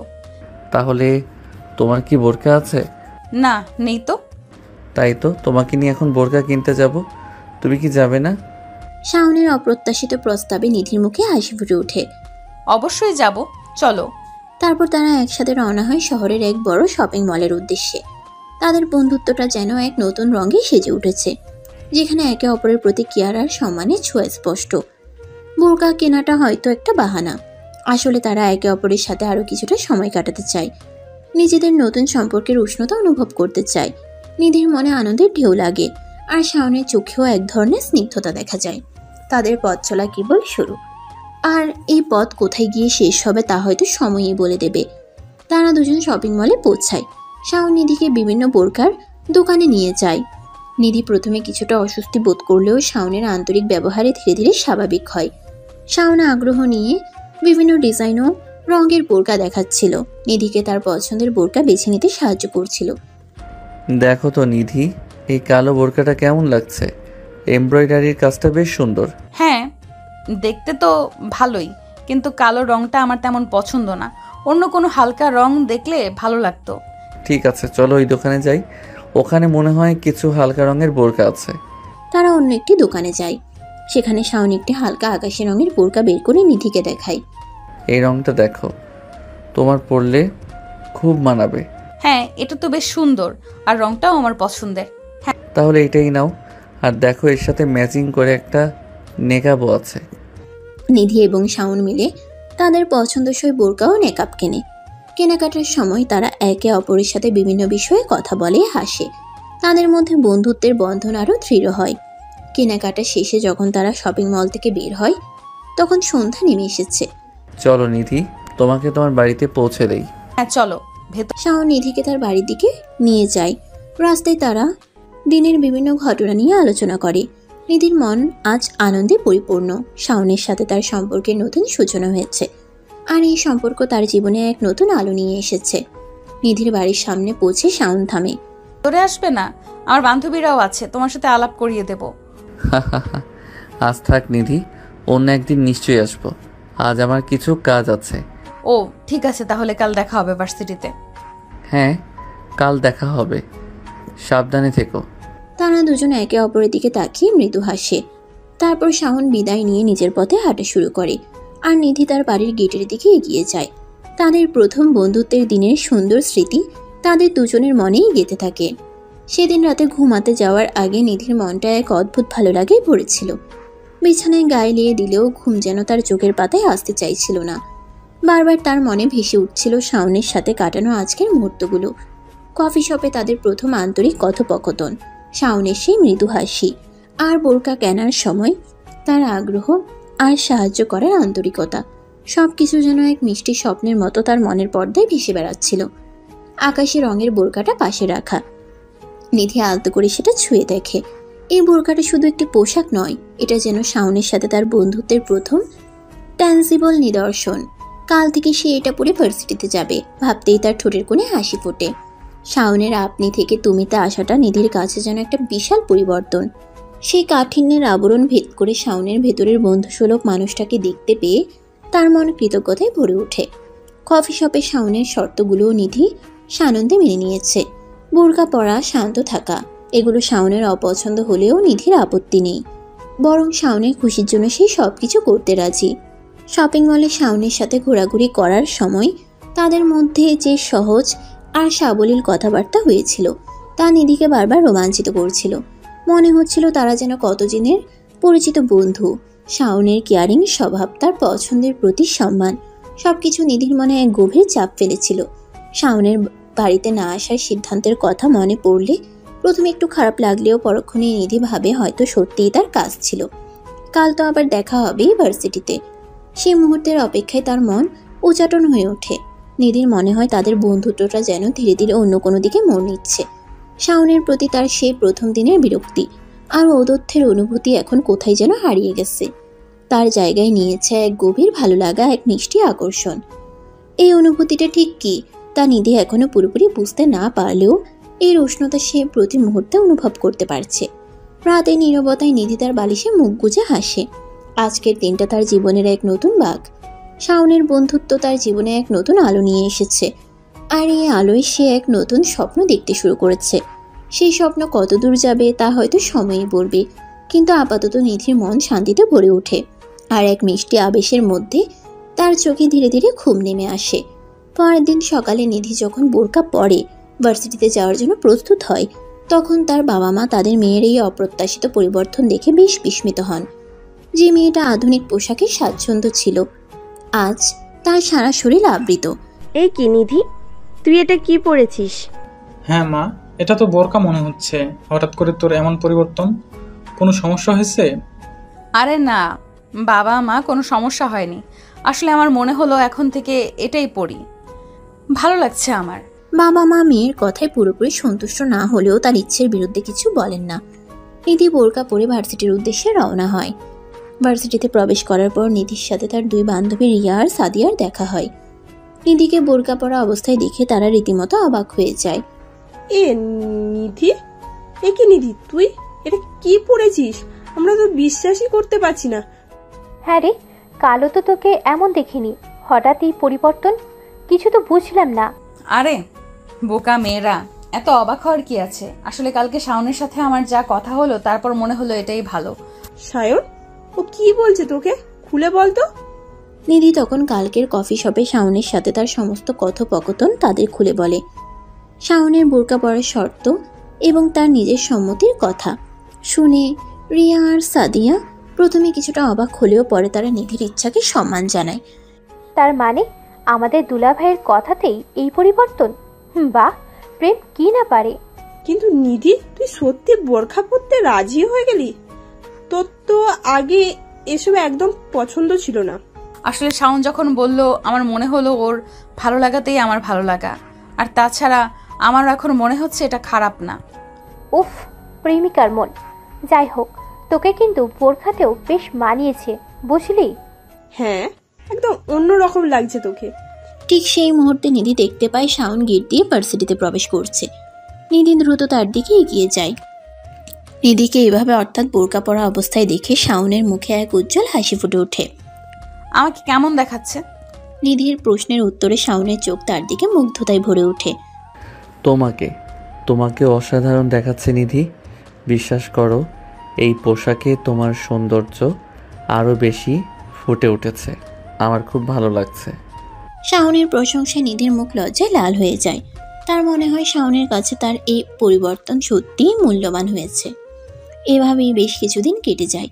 নিধি নিয়মিত বোরকা পরে ভার্সিটিতে আসে এবং ধীরে ধীরে তার মধ্যে এক শান্ত ও ভদ্র স্বভাবের পরিবর্তন দেখা যায়। শাওনের সাথে তার বন্ধুত্ব আরও গভীর হয়। তারা একসাথে ক্লাসে বসে, ক্যান্টিনে সময় কাটায় এবং লাইব্রেরিতে পড়াশোনা করে। শাওন ও নিধির প্রতি আগের সেই শীতলতা দেখায় না, বরং তার চোখে এক ধরনের মুগ্ধতা প্রায়ই ধরা পড়ে। একদিন ক্লাসের ফাঁকে নিধি তার দুই বান্ধবী রিয়া আর সাদিয়ার সাথে ক্যান্টিনে বসে চা খাচ্ছিল। তার মনে একটা অস্থিরতা কাজ করছিল। বন্ধুত্বের সম্পর্কটা তার কাছে যথেষ্ট মনে হচ্ছে না। শাওনের প্রতি তার অনুভূতি আরো গভীর।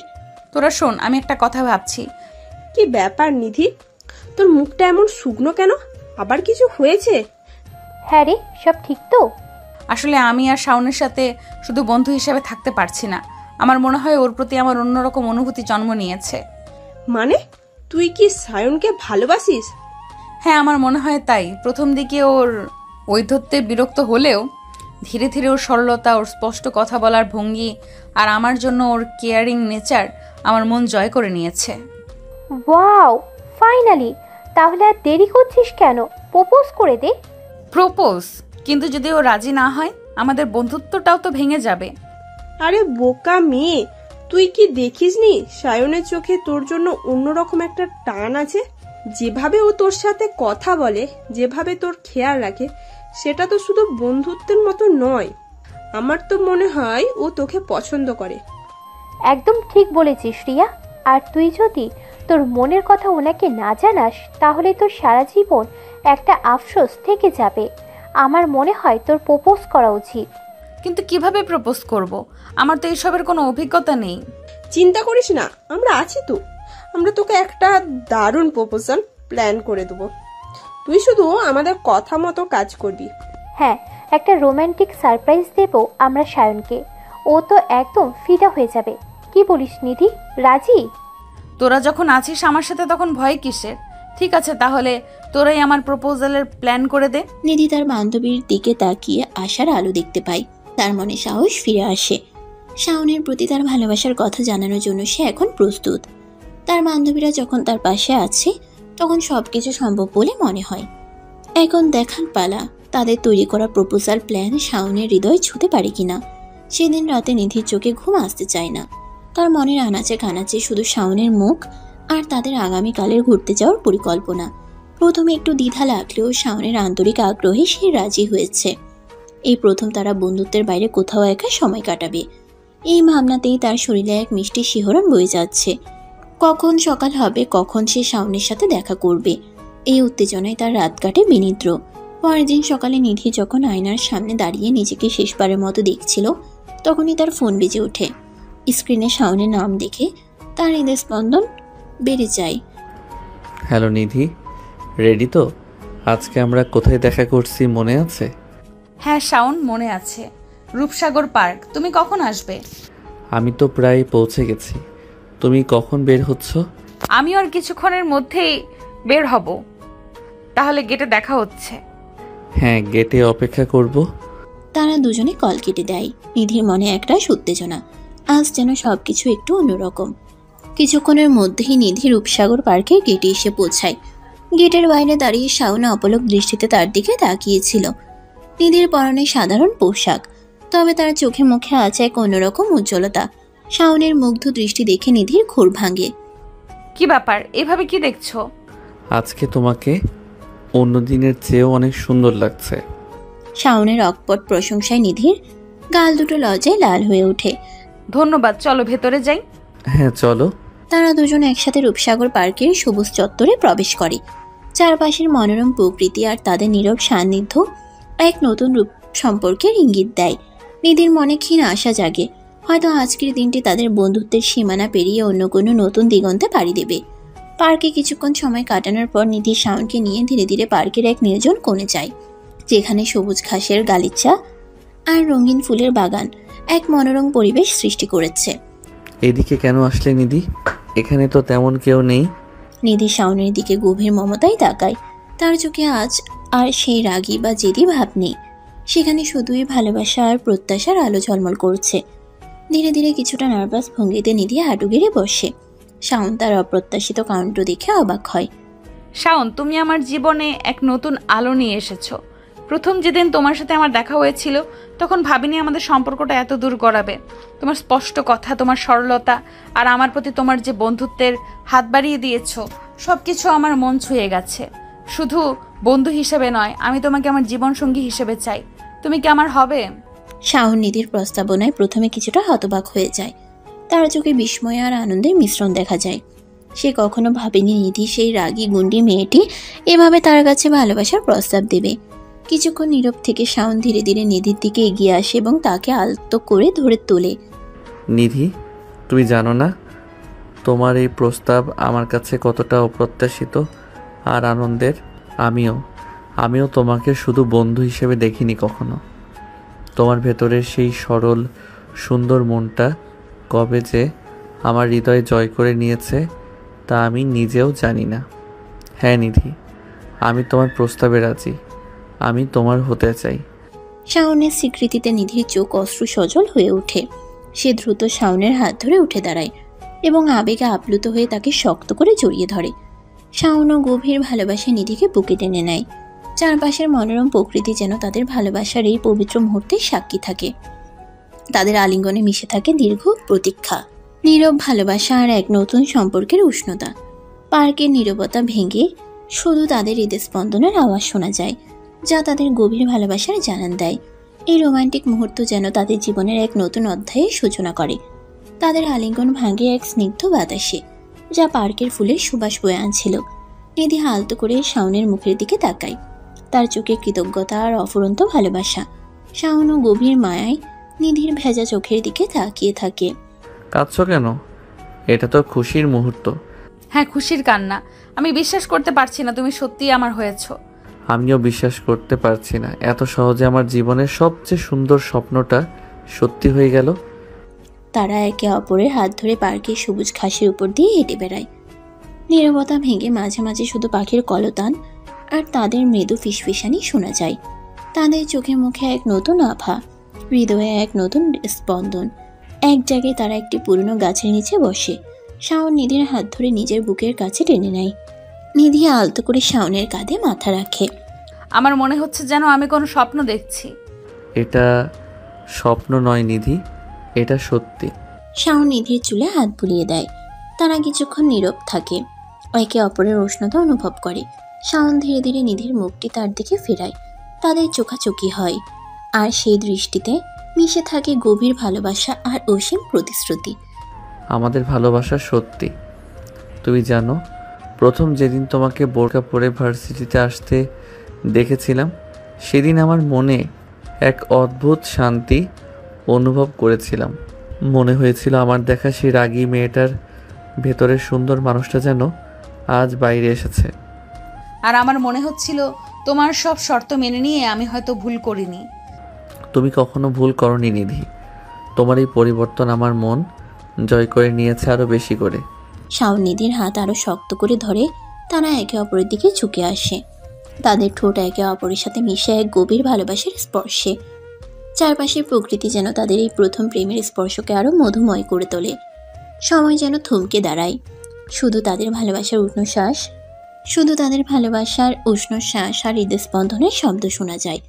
কিছুক্ষণ পর তারা একে অপরের থেকে সরে আসে, দুজনের মুখেই লাজুক হাসি। চলো এবার বাড়ি ফেরা যাক, অনেক দেরি হয়ে গেছে। চলো, কিন্তু কাল থেকে আমাদের সম্পর্কের নতুন নাম হবে, তাই না? শুধু বন্ধু নয়। হ্যাঁ, শুধু বন্ধু নয়, তার থেকেও অনেক বেশি কিছু। তারা হাত ধরে পার্ক থেকে বেরিয়ে আসে। তাদের মনে আছে এক নতুন জগৎ, যেখানে শুধু ভালোবাসা আর স্বপ্ন বোনা। তাদের প্রেম জীবনের এই রোমান্টিক মুহূর্তগুলো তাদের হৃদয়ে চিরস্থায়ী হয়ে থাকবে। একদিন গভীর রাতে শাওনের ফোন নিধির নীরব ঘুম ভেঙে দেয়।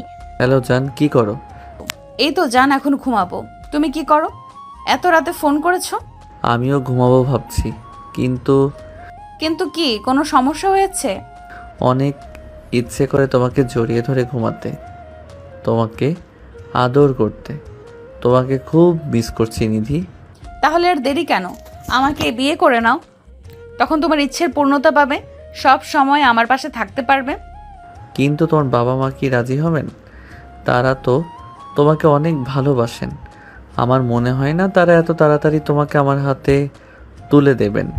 আমি বললে আর তাদের যদি তোমাকে পছন্দ হয় তাহলে অবশ্যই রাজি হবেন। তুমি ভেবো না, আমার বিশ্বাস আছে তাদের উপর। সত্যি বলছো তুমি? তোমার মনে কোনো দ্বিধা নেই তো? একদম না, আমি তোমাকে ভালোবাসি এবং আমি চাই আমরা খুব তাড়াতাড়ি একসাথে জীবন শুরু করি। তাহলে রেডি থেকো, কালকে আমি আর আমার পরিবার তোমার বাড়িতে আসবো তোমার বাবা মায়ের সাথে কথা বলতে। সত্যি বলছো তুমি? এই তো আমার সোনা বর, আমি কালকের জন্য অপেক্ষা করব। হ্যাঁ রে আমার পাগলি, রেডি থেকো, এখন ঘুমিয়ে পড়ো, কাল অনেক কথা হবে। ঠিক আছে জান, শুভরাত্রি, ভালোবাসি। শুভরাত্রি। আমার ভালোবাসা আমিও ভালোবাসি। ফোন কাটার পর নিধির চোখে ঘুম আর আসে না, তার মন আনন্দে ভরে ওঠে। এত তাড়াতাড়ি তাদের ভালোবাসার পরিণতি পাবে তা সে স্বপ্নেও ভাবেনি। কালকের দিনটির জন্য সে অধীর আগ্রহে অপেক্ষা করতে থাকে। শাওনের পরিবারকে তার বাবা মায়ের সাথে পরিচয় করানোর ভাবনাতেই তার মুখ লজ্জায় রাঙা হয়ে যায়। তার মনে একটাই আশা, শাওনকে যেন তার বাবা মা পছন্দ করেন এবং তাদের ভালোবাসার পথে আর কোনো বাধা না থাকে। পরের দিন সকালে শাওন তার বাবা মায়ের কাছে গিয়ে নিধির সাথে তার গভীর ভালোবাসার কথা খুলে বলে। সে নিধির ব্যক্তিত্ব, তার ভেতরের সরলতা এবং তাদের দুজনের ভবিষ্যতের স্বপ্নের কথা জানায়। শাওনের বাবা মা তাদের ছেলের মুখে এত গভীর আবেগ দেখে মুগ্ধ হন। তারা শাওনের পছন্দকে সম্মান জানান এবং সানন্দে তাদের সম্মতি দেন। তাদের একটাই চাওয়া, তাদের ছেলে যেন সুখী হয়। বাবা, আমরা তোমার পছন্দকে সম্মান করি। যদি তুমি মেয়েটিকে ভালোবেসে থাকো তাহলে আমাদের কোনো আপত্তি নেই। আমরা কালই নিধিদের বাড়িতে যাব। হ্যাঁ বাবা, আমরাও মেয়েটিকে দেখতে চাই। যদি সে আমাদের পরিবারের যোগ্য হয় তাহলে আমাদের কোনো দ্বিমত থাকবে না। ধন্যবাদ বাবা মা, তোমরা আমার জীবনের সবচেয়ে বড় সাপোর্ট। শাওন তার বাবা মায়ের সম্মতিতে যার পরনাই খুশি হয়। এরপর তারা সবাই মিলে নিধিদের বাড়ির উদ্দেশ্যে রওনা হয়। নিধি তাদের আসার খবর আগেই তার বাবা মাকে জানিয়েছিল। প্রথমে কিছুটা অবাক হলেও মেয়ের মুখে শাওনের প্রতি গভীর ভালোবাসা দেখে তারাও শাওনের পরিবারের জন্য অপেক্ষা করতে থাকেন। যখন শাওন তার বাবা মাকে নিয়ে নিধিদের বাড়িতে এসে পৌঁছায় তখন নিধির বাবা এগিয়ে এসে তাদের আন্তরিকভাবে অভ্যর্থনা জানান। আসুন আসুন, আপনারা কষ্ট করে এসেছেন, বসুন। ধন্যবাদ ভাই সাহেব। আপনার মেয়ের মুখে শাওনের কথা শুনে আমরা আর দেরি করতে পারলাম না। আসলে ছেলে আমাদের নিধির ব্যাপারে খুবই সিরিয়াস। হ্যাঁ, নিধিও আমাদের শাওনের কথা অনেক বলেছে। আমরাও আজ আপনাদের সাথে কথা বলার জন্য অপেক্ষা করছিলাম। এরপর তারা সকলে বসেন এবং দীর্ঘক্ষণ ধরে আলোচনা চলে। শাওনের বাবা মা নিধির বাবা মাকে তাদের পরিবারের কথা, শাওনের পড়াশোনা ও ভবিষ্যতের লক্ষ্যের কথা জানান। নিধির বাবা মাও তাদের পরিবারের ঐতিহ্য এবং নিধির স্বপ্ন ও আকাঙ্ক্ষার কথা বলেন। রিধিমা, তোমাকে প্রথম দেখাতেই আমার খুব ভালো লেগেছে। তোমার চোখে একটা সরলতা আর আন্তরিকতা আছে, যা আজকালকার মেয়েদের মধ্যে খুব কম দেখা যায়। ধন্যবাদ ভাবি সাহেব। শাওনও খুব মিষ্টি ছেলে। ওর ভদ্র ব্যবহার আর মিষ্টি কথা আমাদের মন জয় করে নিয়েছে। আসলে ছেলে মেয়ে দুজন দুজনকে পছন্দ করে, এটাই বড় কথা। আমরা তো শুধু তাদের সুখ চাই। একদম ঠিক বলেছেন ভাই সাহেব, আমাদেরও এই চাওয়া। যদি আপনাদের কোনো আপত্তি না থাকে তাহলে আমরা ওদের বিয়ের দিনক্ষণ নিয়ে আলোচনা করতে পারি। আমাদের কোনো আপত্তি নেই। আপনারা যখন ভালো মনে এসেছেন তখন শুভ কাজটা সেরে ফেলাই ভালো। এরপর দুই পরিবার একসাথে বসে তাদের বিয়ের দিনক্ষণ ঠিক করেন। সকলের সম্মতি এবং খুশির মধ্যে দিয়ে তাদের শুভ পরিণয়ের প্রস্তুতি শুরু হয়। নিধি ও শাওনের চোখে মুখে আনন্দের ঝিলিক। তাদের ভালোবাসার স্বপ্ন অবশেষে বাস্তবে রূপ নিতে চলেছে। সেদিনের সমস্ত উত্তেজনা আর আনন্দ শেষে রাতে নিধি তার ঘরে একা। কিছুক্ষণ আগেই শাওন ফোন করেছিল। তাদের দুজনের মনেই আজ এক নতুন অনুভূতি, এক অন্যরকম ভালো লাগা। হ্যালো হ্যালো আমার হবু বউ, আজ সারাদিন যা ঘটলো বিশ্বাস হচ্ছে, মনে হচ্ছে যেন কোনো স্বপ্ন দেখছি। আমারও তাই মনে হচ্ছে জান। বাবা মা যে এত সহজে রাজি হবেন আমি ভাবিনি। আর তোমার বাবা মাও কত ভালো। আসলে তোমার মধ্যে এমন কিছু আছে যা সবাইকেই মুগ্ধ করে নিধি।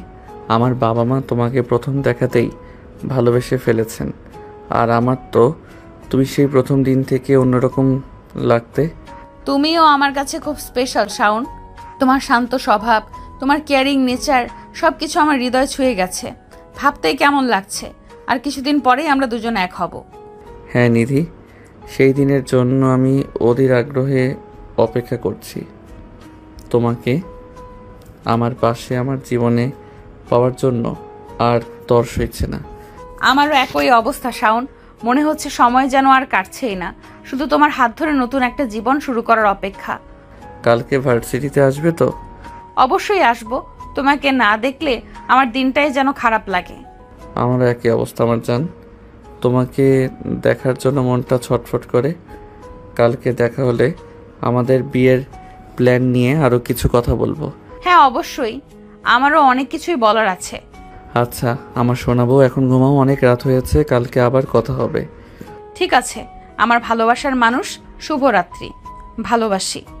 শুভরাত্রি আমার জান, আমিও তোমাকে অনেক ভালোবাসি। ফোন কাটার পর নিধির চোখে এক স্বপ্নীল আবেশ। ফোন কাটার পর নিধির চোখে এক স্বপ্নীল আবেশ। তার মনে ভবিষ্যতে রঙিন ছবি আঁকা। শাওনের সাথে তার নতুন জীবন শুরু করার ভাবনাতেই তার ঠোঁটে এক মিষ্টি হাসি লেগে থাকে। বিয়ের তোড়জোড় শুরু হয়ে যায় দুই বাড়িতেই। কেনাকাটা, আত্মীয় স্বজনের আনাগোনা, হলুদ আর মেহেদির প্রস্তুতি, সব মিলিয়ে এক উৎসব মুখর পরিবেশ। এই ব্যস্ততার মাঝেও নিধি আর শাওন একে অপরের সাথে কথা বলার জন্য সময় বের করে নিত। একদিন রাতে শাওনের ফোন আসে নিধির কাছে। হ্যালো আমার ব্যস্ততম হবু স্ত্রী, কি খবর? বিয়ের শপিং কেমন চলছে? আর বলো না, এত কাজ, এই শাড়িটা পছন্দ হচ্ছে তো ওটা না, আবার ওটা ভালো লাগছে তো মায়ের পছন্দ হচ্ছে না, একেবারে তুলকালাম কাণ্ড। তোমার কি খবর, পাঞ্জাবি ফাইনাল করেছো? আমার তো বাবা মার বন্ধুরা মিলে সব ঠিক করে দিয়েছে, আমি শুধু গিয়ে একবার দেখে এসেছি। আসলে আমার তো তর্স হচ্ছে না কবে এই সব ঝামেলা শেষ হবে আর আমাকে আর তোমাকে আমি আমার পাশে পাবো। আমারও একই অবস্থা শাওন, মাঝে মাঝে মনে হয় এই ব্যস্ততা কবে শেষ হবে আর আমরা দুজন শান্তিতে একটু সময় কাটাতে পারবো। খুব শীঘ্রই সেই দিন আসছে আমার জান, আর কয়েকটা দিন মাত্র, তারপর তো সারা জীবন একসাথে। হ্যাঁ, সেই ভাবনাই তো সব ক্লান্তি ভুলিয়ে দেয়। আচ্ছা, হলুদের জন্য তুমি কি রঙের পাঞ্জাবি পরছো? আমার কিন্তু হলুদ শাড়ি। আমারটাও হলুদ, তাহলে তো দারুণ ম্যাচিং হবে, তাই না? উফ, ভাবতেই আমার গায়ে কাটা দিচ্ছে। আমাদের হলুদ সন্ধ্যাটা কত সুন্দর হবে, তাই না? শুধু হলুদ সন্ধ্যা কেন, আমাদের পুরো জীবনটাই সুন্দর হবে নিধি, তুমি শুধু আমার পাশে থেকো। আমি তো সবসময় তোমার পাশেই থাকতে চাই শাওন, তুমি জানো তো সেটা। জানি আমার পাগলি। আচ্ছা এখন রাখি, মা ডাকছে, কালকে আবার কথা হবে, নিজের খেয়াল রেখো। তুমিও খেয়াল রেখো। আমার ভালোবাসা, শুভরাত্রি। শুভরাত্রি আমার হবু বউ, ভালোবাসি। বিয়ের এই ব্যস্ততার মাঝেও তাদের প্রতিটির কথা ভালোবাসায় পরিপূর্ণ থাকে। তারা একে অপরের সান্নিধ্যের জন্য ব্যাকুল হয়ে ওঠে। বিয়ের প্রতিটি প্রস্তুতি যেন তাদের ভালোবাসার বন্ধনকে আরও দৃঢ় করে তোলে। তাদের কথোপকথন তাদের আসন্ন জীবনের সুন্দর ভবিষ্যতের স্বপ্ন দেখায়। অবশেষে সেই দিনটি এসে উপস্থিত হলো, নিধির আর শাওনের আকদের দিন, অর্থাৎ বিয়ের দিন। ঝলমলে আলোয় সেজে উঠেছে চারপাশ, আত্মীয় স্বজনের কলরবে মুখরিত প্রাঙ্গণ। কনের সাজে নিধি অপরূপা, লজ্জায় রাঙা মুখ তার সৌন্দর্য আরও বাড়িয়ে তুলেছে। বরের বেশে শাওন মুগ্ধ দৃষ্টিতে তাকিয়ে আছে তার ভালোবাসার মানুষটির দিকে। আকদের মজলিসে মুখোমুখি বসে নিধি আর শাওন। শ্রদ্ধেয় মুরব্বী যখন তাদের এজাব কবুল পাঠ করান, তখন দুজনের কণ্ঠেই সামান্য কম্পন, তবে ভালোবাসা দৃঢ়তা স্পষ্ট।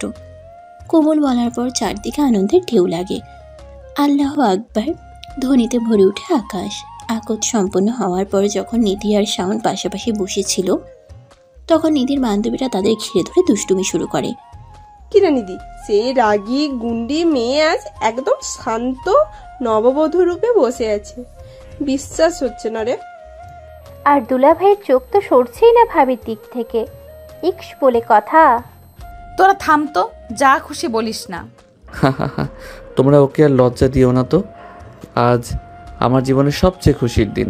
নিধির এক চাচাতো বোন এগিয়ে এসে শাওনের কানে ফিসফিস করে, দুলো ভাই, ভাবিকে সামনে রাখবেন কিন্তু, আগে তো যা তা কাণ্ড করতো। এখন সব দায়িত্ব আমার, ইনশাল্লাহ। এরপর নিধির আব্বা ও আম্মা এগিয়ে এসে তাদের দোয়া করেন। মা বাবারা আল্লাহ তোমাদের সুখে রাখুন, তোমরা একে অপরের পাশে থেকো সব সময়, আমাদের সব ভালোবাসা আর দোয়া তোমাদের সাথেই রইল। আমার ডান পিঠে মেয়েটা আজ অন্যের ঘর আলো করতে যাচ্ছে, সাবধানে থেকো মা। আর বাবা শাওন, তুমি আমার মেয়ের খেয়াল রেখো। আপনারা কোনো চিন্তা করবেন না আম্মা, নিধি আমার জীবনের সবচেয়ে মূল্যবান আমানত, আমি সবসময় ওর পাশে থাকবো এবং ওর খেয়াল রাখবো ইনশাআল্লাহ। এরপর শাওনের আব্বা ও আম্মা তাদের দোয়া করেন। বাবা মা আল্লাহ তোমাদের জীবন বাবা মা আল্লাহ তোমাদের জীবন সুন্দর করুন। তোমরা একে অপরের প্রতি শ্রদ্ধাশীল থেকো এবং ভালোবাসার বন্ধনে আবদ্ধ থেকো। রিধিমা, তুমি আমাদের ঘরে এসেছো, এটা আমাদের জন্য রহমত। আমরা তোমাকে আমাদের মেয়ের মতোই দেখব ইনশাল্লাহ। সকলের দোয়া আর ভালোবাসায় ভরে ওঠে নিধি আর শাওনের নতুন জীবন। তাদের ভালোবাসার যাত্রা, যা ভার্সিটির এক সামান্য ধাক্কা থেকে শুরু হয়েছিল, আজ এক পবিত্র বন্ধনে আবদ্ধ হলো। রাগী গুন্ডি মেয়েটি অবশেষে খুঁজে পেল তার জীবনসঙ্গীকে, আর তাদের বন্ধন সময়ের সাথে আরও দৃঢ় হবে। এই আশাই সকলের মনে। নবদম্পতি একে অপরের হাত ধরে এক নতুন ভবিষ্যতের স্বপ্ন দেখে, যেখানে ভালোবাসা, বিশ্বাস আর বোঝাপড়ার এক সুন্দর সংসার আল্লাহর রহমতে অপেক্ষা করছে তাদের জন্য। দীর্ঘদিনের প্রতীক্ষার পর অবশেষে নিধি আর শাওনের বাসর রাত। দিনের আলো নিভে যাওয়ার পর নবদম্পতি প্রবেশ করে তাদের ফুলসজ্জার সজ্জিত কক্ষে। গোলাপ আর জুঁই ফুলের মিষ্টি সুবাসে ভরে আসছে চারপাশ। মৃদু আলোয় এক মায়াবী পরিবেশ তৈরি হয়েছে। নিধি লজ্জায় মাথা নিচু করে দাঁড়িয়ে থাকে, শাওনের দিকে তাকাতে যেন সাহস পাচ্ছে না। শাওন ধীরে ধীরে এগিয়ে আসে নিধির কাছে, আলতো করে তার ঘোমটা তুলে ধরে।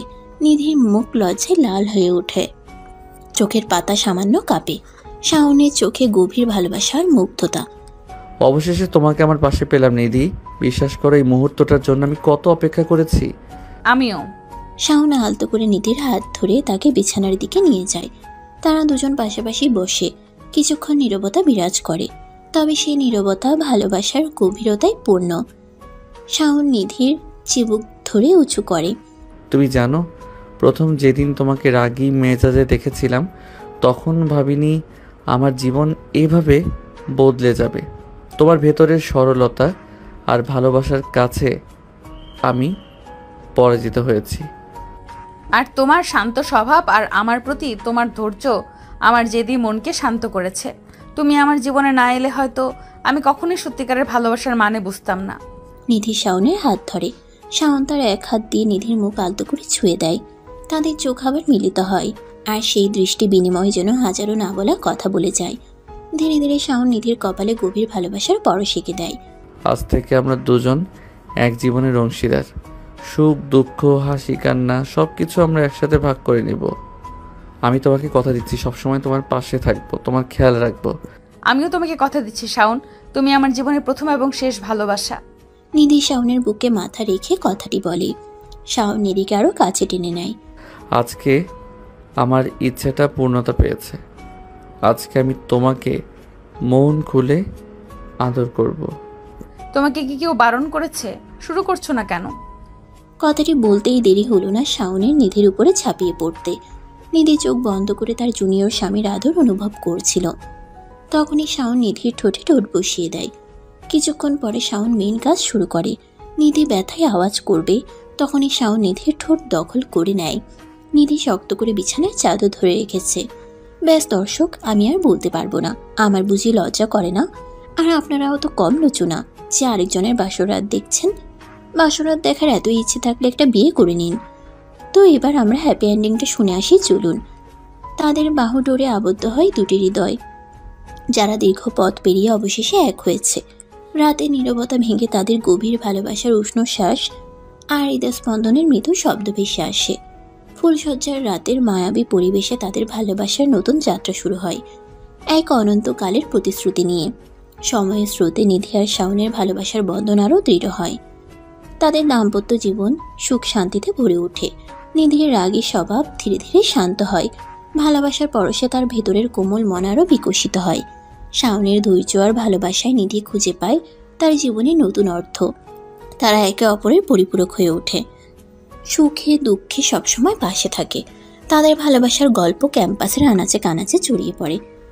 এক সময়ে রাগী গণ্ডি মেয়ে নিধি আজ সকলের কাছে ভালোবাসার প্রতিচ্ছবি। তাদের সম্পর্কের গভীরতা প্রমাণ করে সত্যিকারের ভালোবাসা সব বাধা অতিক্রম করতে পারে। ভিন্ন স্বভাবের দুটি মানুষও একে অপরের জীবনে শান্তি ও আনন্দ বয়ে আনতে পারে, যদি সেখানে থাকে বিশ্বাস, বোঝাপড়া আর আনকন্ডিশনাল ভালোবাসা। তাদের জীবনে আসে নতুন অতিথি, তাদের ভালোবাসার প্রতীক, ছোট্ট একটি পুত্র সন্তান। নিধি আর শাওনের সংসার আরও আলোয় ভরে ওঠে।